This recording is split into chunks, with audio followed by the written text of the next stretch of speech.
13 अप्रैल 1919 को ये दुखद घटना घटी थी, जब पंजाब के अमृतसर में स्वर्ण मंदिर से कुछ ही दूरी पर स्थित जलियांवाला बाग में निहत्थे मासूमों का कत्लेआम हुआ था। अंग्रेजों ने निहत्थे भारतीयों पर अंधाधुंध गोलियां चलाई थी। इस घटना को अमृतसर हत्याकांड के रूप में भी जाना जाता है। आज इस नरसंहार को पूरे 104 साल बीत चुके हैं, लेकिन आज भी इसके जख्म ताजा से लगते हैं और इस दर्दनाक और दुख से भरे दिन को भारत के इतिहास की काली घटना के रूप में याद किया जाता है। दरअसल इस नरसंहार की शुरुआत रॉलेट एक्ट के साथ शुरू हुई, जो 1919 में ब्रिटिश सरकार द्वारा भारत में उभर रहे राष्ट्रीय आंदोलन को कुचलने के उद्देश्य से तैयार किया गया था।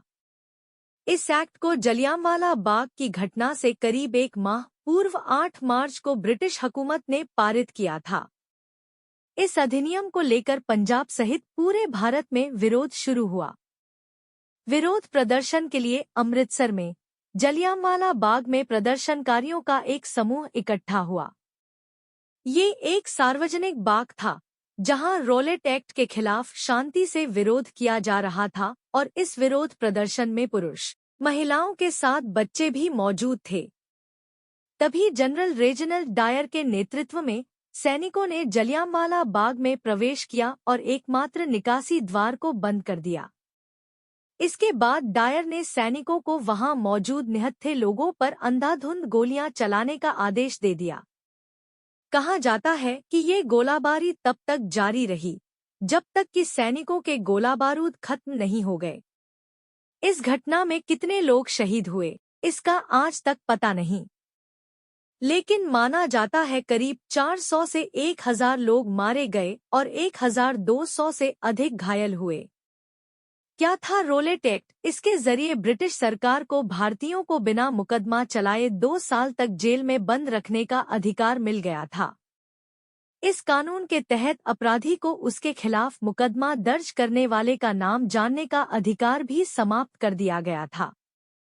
राजद्रोह के मुकदमे की सुनवाई के लिए एक अलग न्यायालय स्थापित किया गया था, जिसमें जजों को बिना जूरी की सहायता से सुनवाई करने का अधिकार प्राप्त हो गया था। मुकदमे के फैसले के बाद किसी उच्च न्यायालय में अपील करने का अधिकार नहीं था।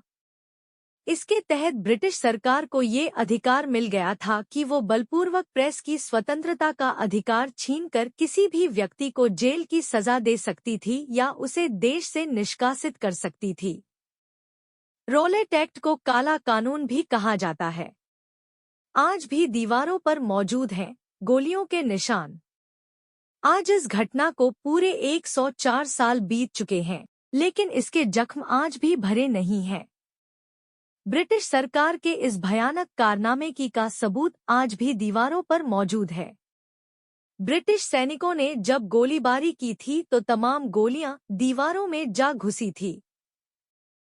उन गोलियों के निशान आज भी मौजूद हैं। इस हत्याकांड को लेकर आज तक ब्रिटेन की ओर से कोई माफी या दुख नहीं जताया गया। हालांकि 1997 में भारत दौरे पर आई महारानी एलिजाबेथ द्वितीय जलियांवाला बाग स्मारक पहुंची थी और उन्होंने पीड़ितों को श्रद्धांजलि दी थी। साथ ही इस घटना को विचलित करने वाला बताते हुए दुख जाहिर किया था।